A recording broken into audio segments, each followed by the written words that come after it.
Hello viewers, Eden property কনসালটেন্টের পক্ষ থেকে আপনাদের সবাইকে স্বাগত জানাচ্ছি নতুন একটি ভিডিওতে। আমি মেজবাহ আহমেদ। ভিউয়ার্স, আজকে আমরা জানবো দানপত্র ও দলিলের রেজিস্ট্রেশন ফিস কত? ভিউয়ার্স, জমিজমা সংক্রান্ত যেকোনো সমস্যায় সহায়তা ও পরামর্শের জন্য আমাদের সাথে যোগাযোগ করতে পারেন। আমাদেরকে ইনবক্স করতে পারেন।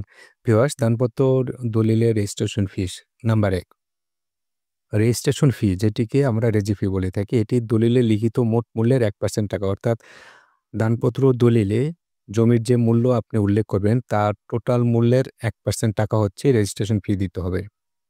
নাম্বার ২, স্ট্যাম্প শুল্ক।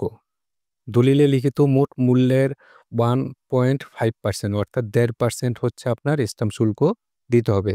যত টাকা উল্লেখ করবেন তার ১.৫%। নাম্বার ৩, স্থানীয় সরকার কর। দলিলে লিখিত মোট মূল্যের ৩% টাকা, তবে সিটি কর্পোরেশন, ক্যান্টনমেন্ট বোর্ড উপজেলাধীন নয় এর অধীন সম্পত্তি হলে দলিলে লিখিত মোট মূল্যের ২% টাকা দিতে হবে। নাম্বার ৪, ই ফি। ই ফি হচ্ছে আপনার ১০০ টাকা দিতে হবে। নাম্বার ৫, অ্যান ফি। প্রতি ৩০০ শব্দ বিশিষ্ট এক পৃষ্ঠা বা উহার অংশ বিশেষের জন্য ২৪ টাকা।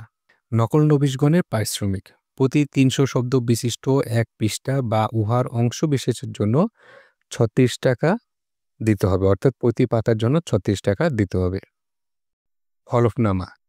৩০০ টাকা নন জুডিশিয়াল স্ট্যাম্পে হলফনামা প্রিন্ট করে দলিলের সাথে সংযুক্ত করতে হবে।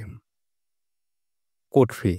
সম্পত্তি হস্তান্তর এলটি নোটিশের আবেদনের জন্য ১০ টাকা মূল্যের কোর্ট ফি সংযুক্ত করতে হবে। ভিউয়ার্স, আজকে এতটুকুই। এ ধরনের অনেক ইনফরমেশনমূলক ভিডিও আমাদের চ্যানেলে রয়েছে, আপনারা চাইলে ঘুরে দেখে আসতে পারেন। পরবর্তীতে নতুন কোনো ভিডিও নিয়ে আবার আপনাদের সাথে দেখা হবে। ততক্ষণ অবধি সবাই ভালো থাকবেন।